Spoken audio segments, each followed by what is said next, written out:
Na-heartbroken na lang po ang mga fans ng Serbia nang salay matalo ng Finland sa kanilang laban. Sa ngayon mga idol ay papunta na ngahong quarterfinals ang team ni Lauri Markkanen. Sa hindi naasahang pangyayari ay inupset nga ho ng Finland ang team ni Markkanen itong Serbia na mayroong Nikola Jokic. Mayroong 29 points itong si Markkanen, 8 rebounds, 8 out of 24 sa kanyang field goal made. Samantalang itong si Nikola Jokic ay 33 points, 8 rebounds. Sa ngayon mga idol ay hindi na nga ito patungkol kay Nikola Jokic. Kung mayroon kang Nikola Jokic ay hindi ito kahulugan na kayo'y magdudumi na sapagkat ito yung back-to-back na natalo itong Serbia sa Eurobasket.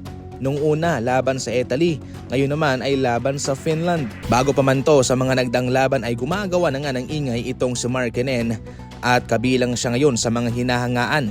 Sa kanyang panguna sa kanilang pagtalo sa Serbia at kay Nikola Jokic, tataas lamang po ang impresyon sa kanya. Lalakas yan at siguradong tataas din po ang kanyang value sa NBA.